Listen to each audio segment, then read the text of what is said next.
Hey guys, welcome back to my channel. In today's video, we're going to talk about a new credit card I got, the Delta SkyMiles Reserve Card.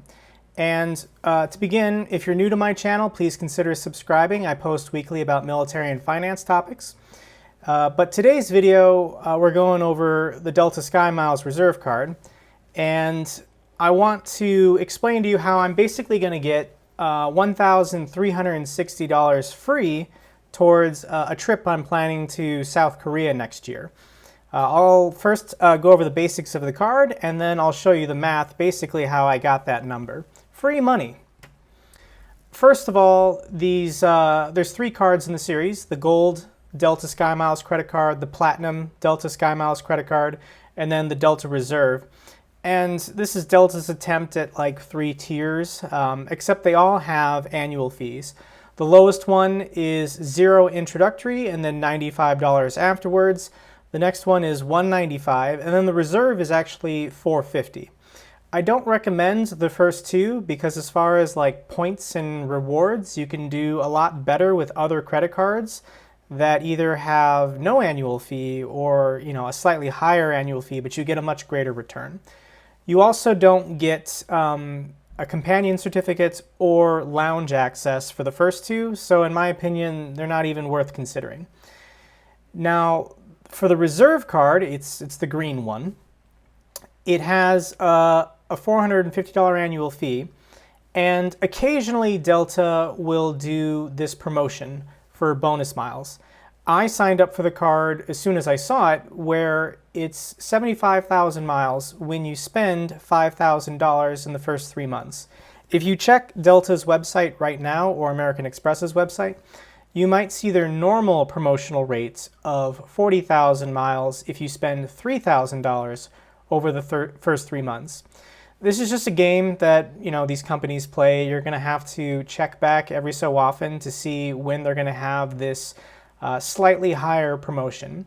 As far as the value though, you have to weigh, do I want to spend $5,000 in 3 months or $3,000 in 3 months?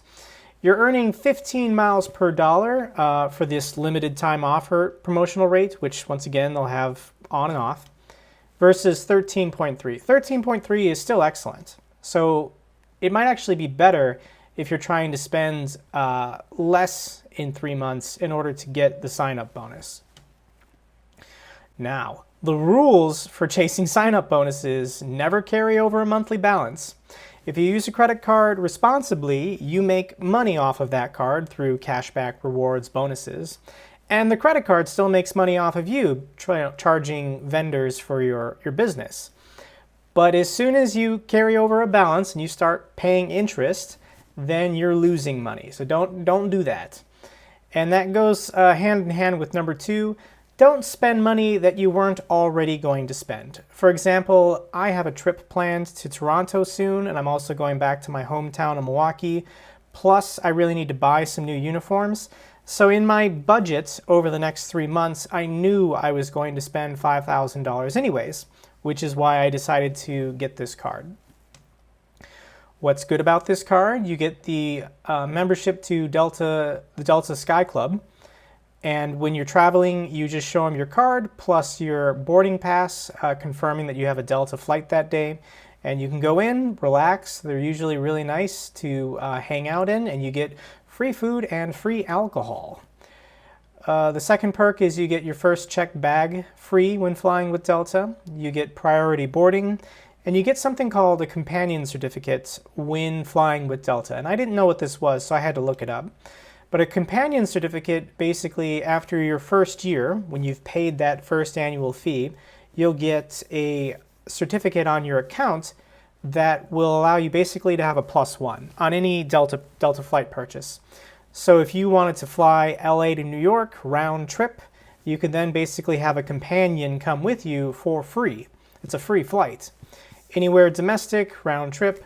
However, you have to pay the taxes on that additional ticket, which is fair in my opinion. That makes sense. What's bad about this card? You get 2x miles for every dollar spent on Delta airline purchases.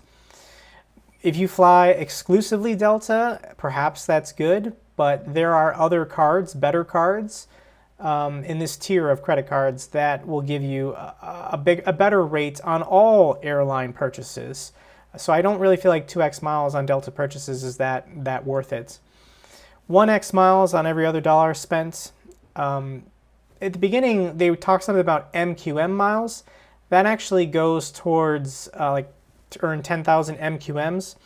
That goes towards elite status. Unless you're spending, $30,000 a year on this card, it's not going to matter. So you can't use those MQM miles. For the average person, it doesn't even matter.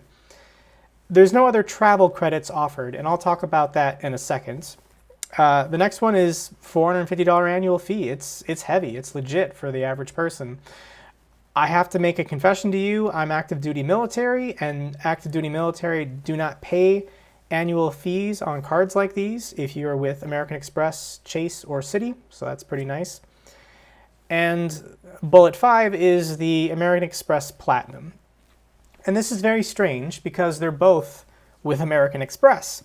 However, the American Express Platinum objectively is a better Delta card than the Delta card. It has a higher annual fee of $550, so it's $100 more, but you get membership to the Delta Sky Lounges as well as the Centurion Lounges, once again for free alcohol and food. You also earn 5x points on flights, and those points are transferable to Delta SkyMiles.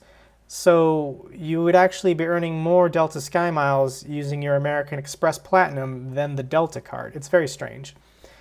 The American Express Platinum also gives you $200 worth of Uber ride credits every year, 15 a month and then 20 in December.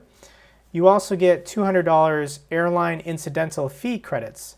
So if you're flying a lot and there's random fees assorted everywhere with airlines, this card will cover, they'll give you a rebate up to $200 worth a year. You also get a $100 credit when you get the card to get global entry or TSA PreCheck, which once again, if you're a frequent traveler, it's a must. So yeah, it's very strange. I didn't do the research first prior to getting this card.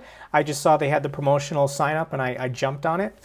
But the American Express Platinum is a better card overall. So that's interesting that Delta would do that.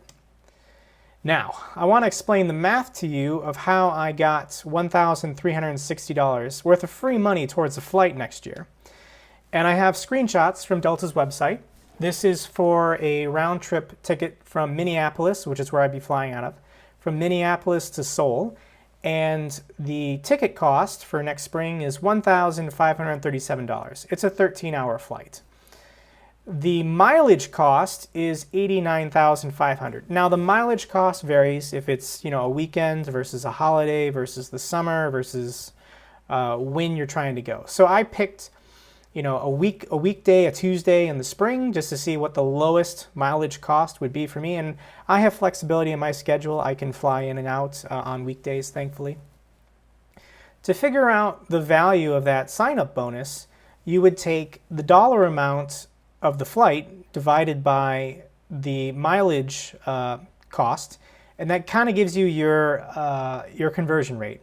And it's 1.7 cents per mile, which is phenomenal. If you Google what's a Delta Sky Mile worth, most people will give you 1.2 cents or 1.4 cents. Doing it on this day for this flight, I can get it up to 1.7, which is really nice. Now, divide the 75,000 miles I earned by the 5,000 I would have to spend in 3 months to get that sign-up bonus, and I'm earning 15 miles per dollar spent. You multiply 15 times the 1.7 cents, and you get a rebate rate basically of 0.255. Remultiply that by the 5,000 you had to invest to get the bonus, and you're getting basically a Delta airline credit of 1,275. Except that 15 in the equation isn't really 15 because you're still earning the regular 1x miles or 2x miles on Delta purchases for that 5,000 you spent. So let's assume I spent 5,000 on not Delta flights. You can change the 15 to 16 to increase the rate to 0.272, multiply that by 5,000, and the reward in Delta credits basically is equivalent to $1,360. That's really good. I mean, that's a 27% cashback equivalent rate. So yeah, I'm pretty happy that I got this card, and I'm confident I can get the bonus. And I'm looking to book a flight to South Korea next year. And 1,360 doesn't cover the entirety of the 1,500 cost, but it's pretty close, and I'm pretty satisfied with it, so I'm pretty excited. Okay guys, if you enjoyed this video, give it a thumbs up. In addition, once again, consider subscribing. I post weekly about military and finance topics.